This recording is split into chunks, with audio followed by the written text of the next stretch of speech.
رحم الله من قرأ الفاتحة. بسم الله الرحمن الرحيم.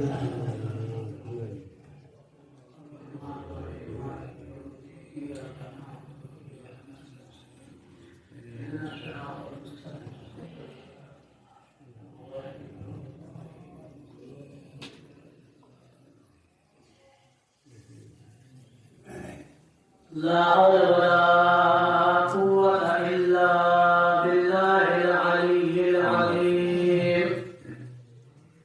حسبنا الله ونعم الوكيل، نعم المولى ونعم النصير.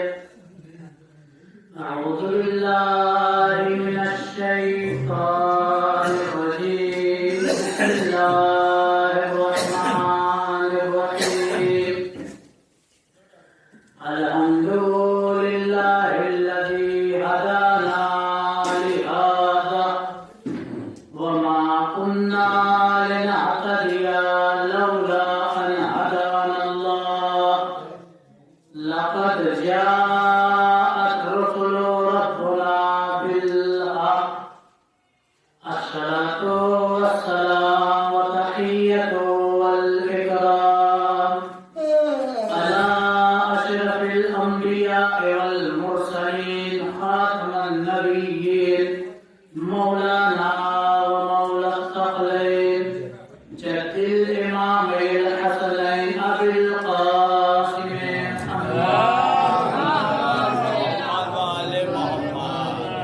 وعلى أهل بيته الطيبين الطاهرين المعصومين المظلومين المنتخبين المنتجبين، ولعنة الله على أعدائهم أجمعين من الآن إلى قيام يوم الدين. أما بعد، فقد قال الله تبارك وتعالى في محكم كتابه الكريم، وهو أصدق الصادقين وقوله الحق.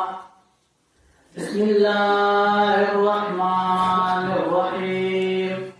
كل من عليها فان ويبقى وجه ربك ذو الجلال والإكرام. صلوات الله.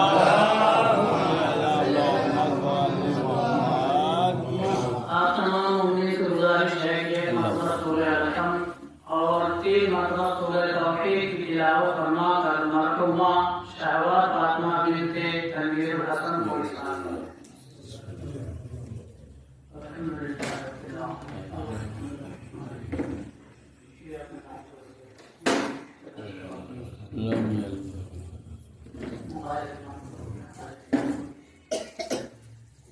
بسم اللہ الرحمن الرحیم.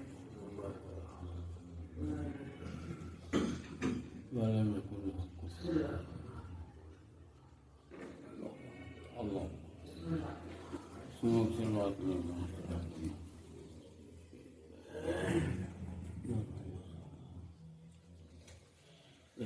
مرحومہ کے بلند درجات لے بالا سے بلند صلوات پڑھیں.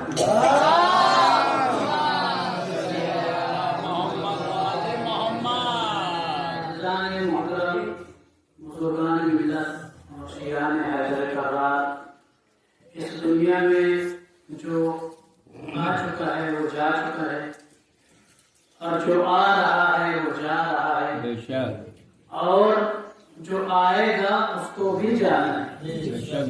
اس لیے کہ یہ دنیا فانی ہے، یہ دنیا جو ہے بقائے دنیا نہیں ہے، اور بقا کا دار مدار ہی بنا ہے.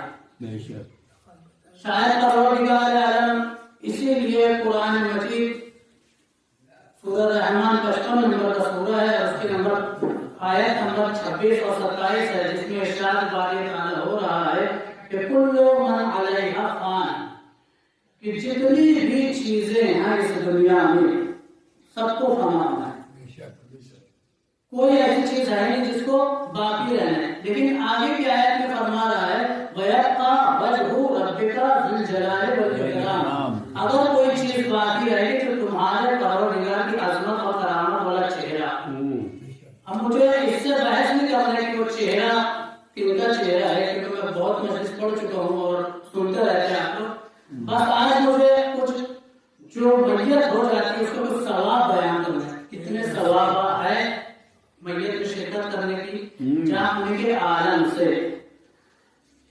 قرآن مجید میں سورہ رحمان میں دو چیزیں بیان ہوئی، ایک ہے بقا اور ایک ہے فنا.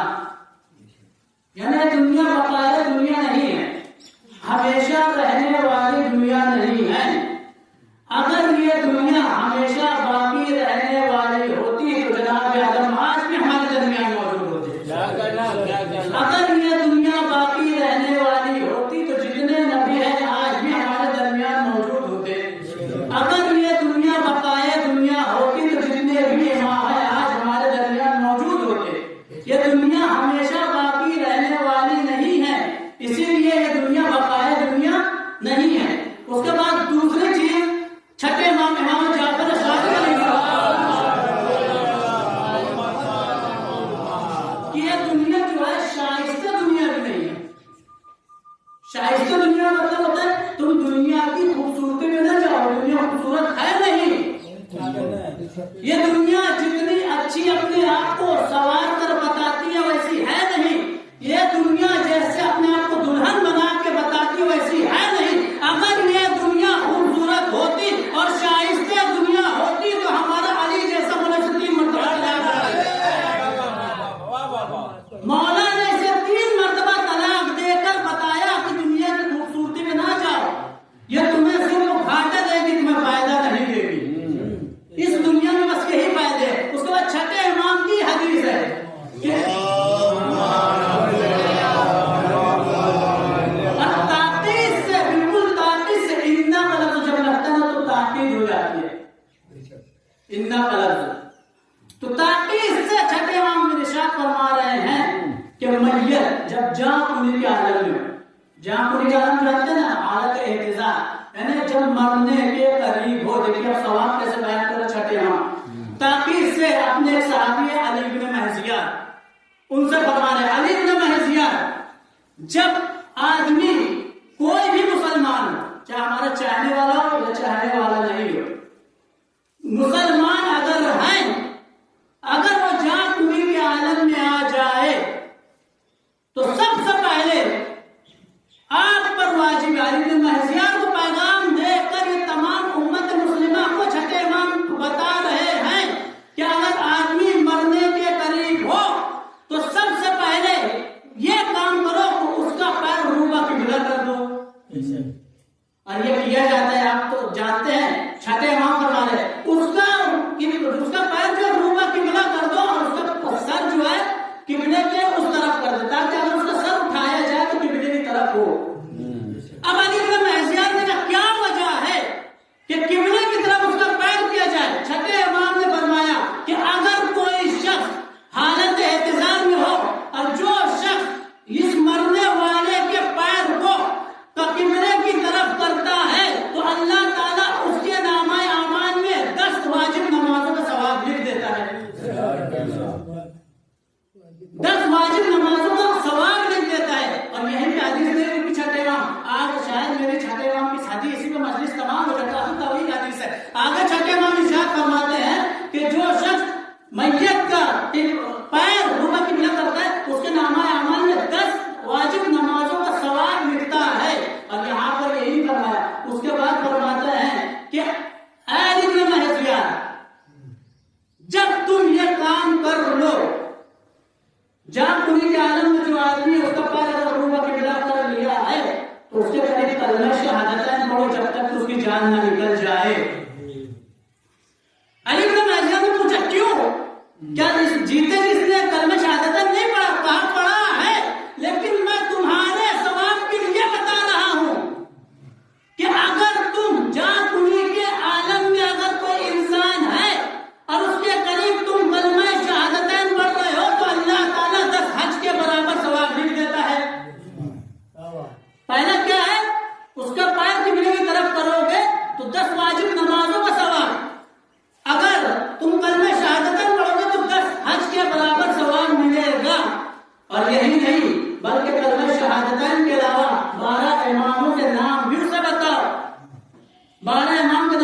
اور اس کے بعد آگے فرماتے ہیں جب میت کے بدن سے روح نکل جائے. اب دیکھیں مرنے کے بعد کتنا ثواب ہے, مرنے کے بعد کتنا ثواب ملتا ہے آدمی کو, کہ جب آدمی کے بدن سے آدمی کے بدن سے روح نکل جائے تو اگر آدمی کی اگر آنکھ کھلی ہے, آدمی کا اگر منہ کھلا ہے, تو سب سے پہلا کام یہ کرو اس کی آنکھ بند کر دو, اس کے منہ کو بند کر دو اور اس کے چہرے پر ایک کپڑا باندھ دو. علی بن مہدیان نے پوچھا ایسا کرنے میں کیا کوئی صلہ ہے؟ چھٹے امام نے فوراً جواب دیا دیکھیے ابھی تک زندہ تھا تو 10 نماز کے برابر, واجب نماز کے برابر, ابھی تک زندہ تھا تو 10 حج کے برابر ثواب تھا, لیکن اب مر گیا. کہا ہاں علی بن مہدیان, اگر کوئی شخص مر جائے اس کی آنکھ کھلی رہے تو جو شخص اس کی آنکھ بند کرے گا پروردگار 25 حج کے برابر بھی ثواب دے گا, 25 نماز کے برابر بھی ثواب دے گا. مرنے کے بعد اتنا ثواب 25 حج. اور اس کے بعد فرماتا ہے علی بن مہدیان یہ عام آدمی کی نماز کا ثواب نہیں ملے گا. اگر مرنے کے بعد تم مردے کی آنکھ کھلی ہے, اگر تم اس کی آنکھ کو بند کرتے ہو تو ایسی نماز کا ثواب ملے گا جیسی نماز تم رسول کے پیچھے پڑے گے. اب آپ بتائیں کہ اگر کوئی شخص رسول کے پیچھے نماز پڑھنے کی اس کی نماز جو ہے قابل قبول نہیں ہوگی, بالکل ہوگی, قابل قبول ہوگی. اس کے بعد ارشاد فرماتے ہیں اے علی بن مہدیان, اس کے بعد ارشاد فرماتے ہیں اگلا مرحلہ آتا ہے کہ اگر کوئی شخص رات میں انتقال کر جائے, سنیے گا, غور سے سنیے گا, کیا علی بن مہدیان اگر کوئی شخص رات میں انتقال کر جائے, اگر وہاں روشنی نہیں ہے تو اس کے پاس روشنی کر دو, ایک چراغ جلا دو. علی بن مہدیان اگر روشنی نہیں ہے, کیونکہ اندھیرا مکروہات میں سے, اندھیرا میت کے پاس اندھیرا رکھنا مکروہات میں سے. علی بن مہدیان سے صادقان محمد فرماتے ہیں کہ اگر کوئی شخص رات میں مر جائے اور میت کے پاس اندھیرا ہو تو ایک چراغ جلا دو. علی بن مہدیان نے پوچھا اس کا صلہ کیا ہے, تو فوراً جواب دیا علی بن مہدیان جو شخص میت کے قریب چراغ کو جلاتا ہے اگر ان کے والدین دنیا سے رخصت ہو گئے تو اللہ تعالیٰ ان کے والدین کے قبروں میں ایسے روشنی کرتا ہے جیسے سورج پوری دنیا میں روشنی کرتا ہے. صلوات پڑھیں محمد.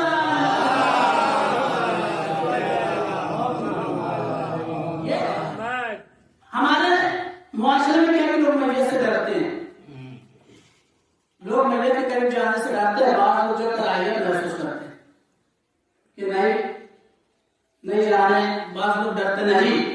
بہت زیادہ اجر و ثواب رکھا اللہ تعالیٰ نے. ایسا نہیں کہ صرف جو میت کو غسل دے رہا ہے, کفن پہنا رہا ہے, قبر میں اتار رہا ہے, اسی کے لیے ثواب نہیں, میت کو بھی ثواب ملتا ہے. آپ یہ دیکھیے لاسٹ میں چھٹے امام نے کیسے ثواب ہوتا ہے میت کے لیے. اب اس کے بعد کیا مرحلہ آتا ہے غسل کا.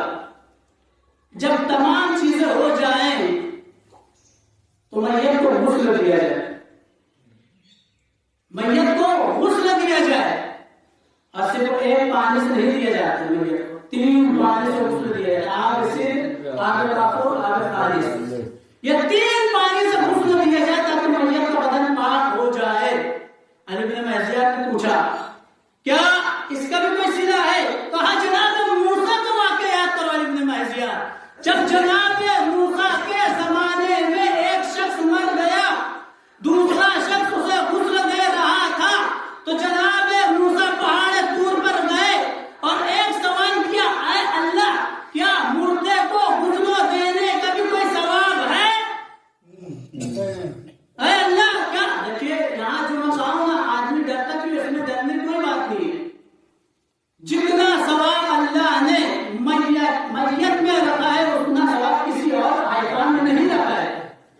نماز پڑھتے تو ہمیں صرف نماز کا ثواب ملے گا, لیکن میت کا اگر ہم کچھ احکام کو کر رہے ہیں تو اللہ تعالیٰ کتنا اجر ثواب کرتا ہے. جناب موسیٰ نے پوچھا اے اللہ اگر کوئی شخص میت کو غسل دے تو اس کے لیے کیا ہے؟ فوراً اللہ نے جواب دیا اے موسیٰ اگر کوئی شخص میت کو غسل دیتا ہے تو میں اس کو اس کے گناہوں سے غسل دے دیتا ہوں, میں اس کے گناہوں سے غسل دے دیتا ہوں. اور وہ شخص ایسا ہو جاتا ہے جیسے ابھی پیدا ہوا, اس کے نماز میں کوئی گناہ نہیں رہتے. اب میں ایک بات پر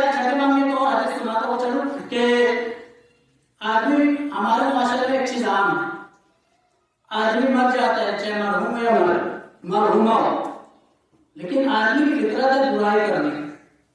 فلاں شخص نماز بھی پڑھتا تھا، بہت برائی کرتا تھا، ارے اچھا ہوا مر گیا، یہ سب کہیں گناہان کبیرات میں سے، سجیدہ سے گناہان کبیرہ ہے۔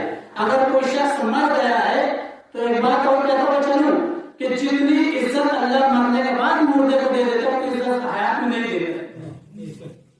کیوں؟ میں ایک مثال دیتا ہوا چلوں، جب تک کوئی شخص زندہ ہے، میں اپنی بات کہتا ہوا چلوں، مولانا جب تک زندہ ہے لوگ کیا کہیں گے؟ مولانا احمد صاحب، مولانا صاحب، یا اگر کوئی دوست تھا میرا اپنے گاؤں کا احمد بھائی، ٹھیک، لیکن آدمی مر جاتا ہے تو پھر اللہ نام لینا گوارا نہیں کرتا۔ اگر مولانا مر گئے ہیں اور کوئی کہے مولانا احمد صاحب مر گئے تو اللہ اسے گوارا نہیں کرتا جب تک کہ مرحوم نام کے آگے نہ لگائے۔ اب اللہ نے مردے کو عزت دے دی ہے کہ اب تم اس کا نام نہ لو، اس لیے کہ اگر تم اس کا نام لو گے تو میں تمہارے نامہ اعمال میں 10 گناہ لکھ دوں گا، بلکہ اس کے نامہ اعمال میں، بلکہ یہ جو مر گئے اس کے نام کیا کہ مرحوم لگاؤ۔ علی بن مہزیہ نے پوچھا مولا صادق محمد سے کہ مرنے والے کے آگے مرحوم کیوں لگایا جاتا ہے؟ چھٹے امام نے ارشاد فرمایا کیونکہ اللہ اس پر رحم کرتا ہے، کیونکہ اللہ اس پر رحم کرتا ہے۔ کہا کون سا رحم کرتا ہے؟ کہا آدمی جیتے جی علی کو نہیں دیکھتا، لیکن رحم یہ کرتا ہے کہ اس کی روح قبض کرتا تھا کہ چاہے نماز بھی ہو جائے۔ یہ ہے مرنے کے بعد اللہ زیادہ عزت دے دیتا ہے۔ اور یاد رکھیں کسی بھی مردے کی آپ جو ہے غیبت نہیں کر سکتے، برائی نہیں کر سکتے۔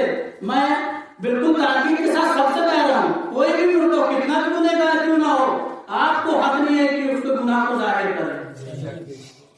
اب ایک اور روایت سناتا ہوں چلو، چھٹے امام ارشاد فرماتے ہیں کہ سنو علی بن مہزیہ، اگر کوئی شخص کسی مردے کی غیبت کرتا ہے، کسی مردے کی برائی کرتا ہے، تو یہ جو برائی کرے اس کی جتنی نیکی اس مردے کے نامہ اعمال میں لکھی جاتی ہے، اور اس کی جتنی برائی اس کے نامہ اعمال میں لکھ دیتے ہیں فرشتے۔ یاد رکھیے، اس سے بچیے گا، میں تاکید کر رہا ہوں، بچیے گا، مردے کی غیبت کرنے سے بچیے گا۔ اس کے بعد کا مرحلہ کیا ہے؟ کفن کا، کفن کا مرحلہ ہے۔ علی بن مہزیہ جب غسل تمام ہو جائے تو مردے کو کفن پہنا 3 کپڑوں میں، عورت کے لیے 4 ہوتا ہے، لیکن اگر مرد ہے تو 3 کپڑا، ایک کرتا ہوتا ہے، ایک پیراہن ہوتا ہے، وہ پیراہن ایک لنگی ہوتی ہے اور ایک چادر ہوتی ہے، یہ 3 کپڑوں سے کفن پہنا ہو۔ علی بن مہزیہ، اگر کوئی شخص کسی کو کفن پہناتا ہے تو اس کے نامہ اعمال میں 60 حج کے برابر ثواب کس طرح نکلا ہے جیسے وہ رسول اللہ نے 60 کیا۔ اور اس کے بعد ایک چیز اور میں نے یہاں نوٹ کی ہے، جب کفن پہنا دیا جائے تو علی بن مہزیہ سے تاکید سے کہہ رہے ہیں کہ میت میں شرکت کرو، میت میں شرکت کرو۔ اب وہ چیز میں نے کیا دیکھی ہے کہ آدمی جو ہے میت میں جو ہے آیا، لیکن جو ہے میت جو پڑتا چپل پہن کے پڑتا، جوتے پہن کے پڑتا، جبکہ ہمارے وہاں کیا تعریف کی گئی ہے؟ علی بن مہزیہ جب بھی میت کے لیے تم نماز کے لیے کھڑے ہو جاؤ تو اپنے چپل اور جوتے اتار کے ننگے پیر پڑھو۔ دوسری چیز کیا ہے کہ چھٹے امام نے فرمایا کہ میت کے لیے نماز پڑھنا ضروری ہے، واجب کفائی ہے۔ تمام نماز جو واجب ہے، صرف نماز میں واجب کفائی ہے۔ واجب کفائی کسے کہتے ہیں؟ مردہ مر گیا، ایک شخص مر گیا، سب پر واجب ہے کہ اس کی نماز پڑھیں، لیکن اگر 10 آدمی پڑھ لے تو جو نہیں پڑھے گنہگار نہیں ہے، کیونکہ کفایت کر جاتی ہے 10 لوگوں پڑھنے سے۔ 2 آدمی پڑھے تو کفایت کر جاتی ہے، اسی کو واجب کفائی کہتے ہیں۔ اس کے بعد کہہ رہے نماز میت پڑھو۔ علی بن مہزیہ نے پوچھا کیوں؟ کہا اس میں تمہارے لیے تو ثواب ہے، ساتھ میں مردے کے لیے بھی ثواب ہے۔ کہا کیوں؟ کہا جناب داؤد کے زمانے کو یاد کرو، جناب داؤد کے زمانے میں ایک شخص انتقال کر گیا جو بہت زیادہ گنہگار تھا، کھلا گناہ کرتا تھا، اور جب مرنے کے قریب آیا تو اس نے وصیت کی جناب داؤد میرا جنازہ پڑھائیں، لیکن جناب داؤد نے جنازہ نہیں پڑھائی۔ اور جب جناب داؤد اس شک میں سوئے ہیں تو خواب میں کیا دے گا کہ جو شخص مرا تھا اللہ تعالیٰ نے اس کو جنت میں عالیشان محل عطا کر دیا. اب جناب داؤد جب غار سے بیدار ہوئے تو اللہ تعالیٰ نے سوال کیا ایسے کیسے ہو سکتا ہے، ایسے کیسے ہو سکتا ہے؟ ایک شخص کھلا گناہ کرتا تھا، پڑوسیوں کو اذیت دیتا تھا، شراب پیا کرتا تھا، گاڑیاں بھگا کرتا تھا، لیکن آج میں نے عالم خان میں دیکھا ہے کہ وہ شخص کے لیے اللہ نے ایک محل رکھا ہے. ایک نبی کا خواب کبھی جھوٹا نہیں ہو سکتا. نبی بیان کر رہے ہیں کیا وجہ ہے؟ تو ایک مرتبہ آواز گائی ہے، اے داؤد تم نے نماز جنازہ نہیں پڑھائی، 40 مومنین نے نماز میت میں گواہی دے دی، اللہم انا لا نعلم منہ الا خیر وانت اعلم بہ. اے اللہ ہم اس کی کوئی برائی نہیں جانتے سوائے اچھائی کے، اور 40 مومنین نے گواہی دے دی، میں اس کے سارے گناہ کو مٹا دیا. لہٰذا زیادہ سے زیادہ چھٹے امام فرما رہے ہیں کہ زیادہ سے زیادہ نماز میت میں شرکت کریں، نماز میت میں زیادہ سے زیادہ شرکت کریں. اچھا ایک چیز اور معلوم ہے کہ نماز جنازہ ہوتا ہے، نماز میت ہو جاتی ہے، جنازہ ہوتا ہے تو چھٹے امام فرماتے ہیں جب تک آپ قبرستان تک نہ پہنچ جاؤ میت کے پیچھے پیچھے چلتے ہوئے بس ایک ہی کلمہ پڑھو، اللہم اغفر لہذا المیت. آپ رسالہ خان پڑھ سکتے ہیں، توضیح مسائل بھی آپ کو مل جائے گا. جب تک آپ میت کے پیچھے چل رہے ہیں تب تک آپ دنیاوی بات نہ کرو، اس لیے کہ اگر تم دنیاوی بات کرو گے تو اللہ تعالیٰ تمہارے نامہ اعمال میں صرف اور صرف برائیاں لکھتے چلے جائے گا. اور جب آپ دنیاوی بات کرتے ہیں تو مردے کو اذیت ہوتی ہے. جب آپ دنیاوی بات، اب بھائی میت ہوتی ہے تو دور دور سے لوگ آتے ہیں، کوئی کانپور سے آ جاتا ہے، لکھنؤ سے آ جاتا ہے، دور دور سے آتے ہیں، تو ضروری ہے کہ میت جب اٹھتا ہے تو لوگ بھائی کیسے ہو گیا؟ نہیں، چھٹے معاملے کام میت کے بعد سب پوچھو، احوال پوسال میت کے بعد. لیکن جب تک آپ میت کے ساتھ شرکت کیے ہیں اور میت کے ساتھ چل رہے ہیں بس ایک ہی کلمہ پڑھو، اللہم اغفر لہذا المیت. اس لیے کہ آپ جتنے قدم چلیں گے اور جتنے قدم پہ کلمہ پڑھیں گے اتنے قدم کے بعد اللہ تعالیٰ تمہارا گناہ صغیرہ کو بھی مٹائے گا، کبیرہ کو بھی مٹائے گا. یہ چھٹے امام کی روایت ہے.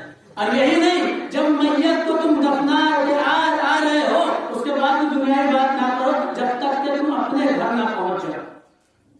میت کو دفنانے کے بعد بھی یہی حدیث ہے کہ تم اس کے بعد بھی تم سے بھی یہی کرنا پڑو، اللہم اغفر لہذا المیت، اے اللہ اس میت کی مغفرت فرما. تو یہاں چھٹے امام کی حدیث کمپلیٹ ہے. اب ایک چیز اور میں سناتا ہوں چلوں کہ یہ دنیا جو ہے میں نے ایک آیت پیش کی ہے، کل من علیہا فان، یہ دنیا فانی ہے، اس میں جتنی بھی چیزیں سب کو فنا ہونا ہے. وَيَبْقَى وَجْهُ رَبِّكَ ذُو الْجَلَالِ وَالْإِكْرَامِ، اگر کوئی چیز باقی رہنی ہے تو صرف تمہارے پروردگار کا عظمت اور کرامت والا چہرہ. ٹھیک. اب ایک چیز اور میں سناتا ہوا چلوں کہ اللہ تعالیٰ نے تو سب کو جو ہے خلق کیا ہے اور اللہ تعالیٰ نے صرف دو ہی رنگ ہے، یہ تو کالا ہے تو گورا، یا تو وہ کالا پیدا کرتا ہے تو گورا. لیکن آدمی جیتے جی جو ہے برائیاں کرنا نہیں چھوڑتا ہے. میں ایک روایت سناتا ہوں، بہت ہی لطف آئے گا شاید آپ لوگ کو سن کر، کہ جناب ابو ذر مولا کائنات کے خاص صحابی تھے اور جناب ابو ذر 90 نمبر پر فائز تھے. یاد رکھیے جناب سلمان فارسی 10ویں نمبر پر تھے، جناب ابو ذر 90 نمبر پر فائز تھے. جناب ابو ذر کو مولا کائنات نے غلام خریدے جن کا نام تھا جون. یہ جون کربلا کے شہیدوں میں شامل ہیں، جناب جون کربلا کے شہیدوں میں شامل ہے اور صحابیوں میں سب سے آخری میں شہید ہوئے ہیں. جناب جون حبش کے رہنے والے تھے جن کی وجہ سے ان کا رنگ جو ہے کالا کا سیاہ تھا. مولا کائنات نے اسے انہیں جو خریدا اور جناب ابو ذر کو تحفے میں دے دیے اس غلام. اب کیونکہ جناب جون کا رنگ کالا تھا تو ایک دن جناب ابو ذر نے کہا، کیونکہ جناب ابو ذر رنگ جو گورے تھے تو مزاحتاً کہا، مذاق کرتے کہا جناب جون سے، کیا جون تم کتنے کالے ہو، تمہارا رنگ کتنا سیاہ ہے. آج کے زمانے میں اگر ہم کسی کا کتنا کالا ہے تو سامنے کا غصہ آ جائے گا، غصہ آئے گا کہ نہیں بھائی مجھے کالا کہہ رہا ہے. اب جناب ابو ذر نے جناب جون سے کہا، کیا ابو ذر اے جون تم کتنے کالے ہو، تمہارا رنگ کتنا سیاہ ہے، تمہاری جلدیں کتنی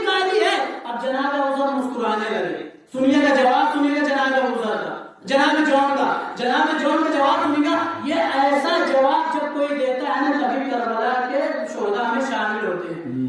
جناب جون نے جب سنا کیا مجھے میرے آقا ابو ذر کالے تو جناب جون مسکرانے لگے, ہنسنے لگے. جناب ابو ذر نے کہا جون میں تمہیں سیاہ رنگ کر رہا ہوں, میں تمہیں کالا کر رہا ہوں اور تم ہنس رہے ہو. فوراً جناب جون نے پلٹ کر جواب دیا, اے میرے آقا, اے ابو ذر غفاری, اللہ کے وہاں رنگ نہیں دیکھا جاتا, دل دیکھا جاتا ہے. صاف ہے یا کالا؟ اللہ کے وہاں نیت اور دل دیکھا جاتا ہے, یہ ظاہری بدن نہیں دیکھا جاتا. بس یہی وجہ ہے کہ جب کوئی ایسا جواب دیتا ہے تو اللہ تعالیٰ کو پسند آتا ہے اور کربلا کے شہداء نے ان کا نام ڈال دیتے ہیں. تو لہذا اگر آپ کو کوئی طنز کرنے کے لیے کوئی بھی بات کرے, کوئی بھی برائی کرے تو آپ برا نہ مانیں, کیونکہ اللہ تعالیٰ کو نیت اور خلوص دیکھا جاتا ہے. اللہ صرف اندر کی چیزیں دیکھتا ہے, بات نہیں. اس کے بعد ایک اور آیت میں پڑھتا ہوں چل قرآن مجید کی. ایک جگہ قرآن سورہ رحمان میں 55 نمبر سورہ ہے, آیت نمبر 26 اور 27, جس میں فنا اور بقا کی بات کی ہے. لیکن یاد رکھیے گا یہ جو دنیا کی زندگی ہے یہ کوئی زندگی نہیں ہے. پروردگار نے پتہ ہے دنیا کی زندگی کیا ہے. آپ قرآن مجید اٹھائیے سورہ عنکبوت آیت نمبر 64, قرآن مجید کو 29 نمبر کا سورہ عنکبوت آیت نمبر 64, جس میں ارشاد فرما رہا ہے وما هذه الحیات الدنیا. یاد تو آیت پہ غور کریے گا, وما هذه الحیات الدنیا, یہ جو دنیا کی زندگی ہے تمہاری, یہ جو دنیا کی زندگی ہے تمہاری, لہو ولعب, یہ صرف ایک کھیل اور تماشا ہے. پروردگار قرآن میں کہا ہے یہ جو تم جی رہے ہو دنیا میں, اور جو دنیا کی زندگی جی رہے ہو, یہ صرف ایک کھیل اور تماشا ہے. اس کے بعد کیا فرماتا ہے وَإِنَّ الدَّارَ الْآخِرَةَ, اور جو آخرت کا گھر ہے تمہارے لیے, لَهِيَ الْحَيَوَانِ, یہی حقیقی زندگی ہے. یعنی اللہ تعالیٰ نے مومنین کو یہ پیغام پہنچایا ہے کہ دنیا کی زندگی کھیل اور تماشا ہے, حقیقی زندگی تمہاری جو ہے آخرت میں ہے. بے شک. تو لہذا جو دنیا سے چلا ہے ان کے لیے آپ غمگین نہ. اور ہمارے یہاں تعلیم میں ملتا ہے کہ 3 دن سے زیادہ, ہر مسجد میں کہتا ہوں 3 دن سے زیادہ پروگرام نہیں منانا چاہیے. اور اس کے بعد بھی اگر تمہیں کوئی یاد آ رہا ہے تو ہم کربلا والے کو یاد کریں, چھٹے مانگے کرنا ہے. ہم کربلا والے کو یاد کر لیں, تمہارا غم ہلکا ہو جائے گا. ایک شخص جو ہے اس کی ماں کا انتقال ہو جائے گا, سنیے گا, غور سے سنیے گا. ایک شخص اس کی ماں کا انتقال ہو جاتا ہے, بہت روتا ہے. اب چھٹے ماں کے پاس آیا وہ شخص, اس کے بعد رونے لگا کہ اے مولا میری ماں کا انتقال ہو گیا. چھٹے ماں کو کتنا دن ہو گیا؟ کہا 10 دن ہو گئے میری ماں کو مارے ہوئے, لیکن میرا صبر برداشت نہیں ہوتا ہے, میرے آنسو نہیں رکتے, بس میری ماں ہی تھی اس دنیا میں میرے لیے. تو چھٹے ماں نے کیسے تسلی دی دیکھیے. چھٹے ماں نے فرمایا کیا تم نے غسل و کفن کا انتظام کیا تھا؟ اس نے کہا ہاں. کہا تم نے میت میں شرکت کی؟ اس نے کہا ہاں. کیا تم نے قبر میں اپنی ماں کو ڈالا؟ اس نے کہا ہاں. کہا بس یہی سوچو کہ ایک دن آئے گا تمہاری ماں تھی, تم قبر میں اترے, تم نے ان کا شانہ ہلایا, تم اس کے لیے سب کچھ کیے, لیکن ایک دن آئے گا جب غیر لوگ تمہیں غسل کفن دیں گے, تمہیں قبر میں اتاریں گے. جیسے چھٹے امام کے لفظ سنا فوراً اس کو تسلی آ گئی.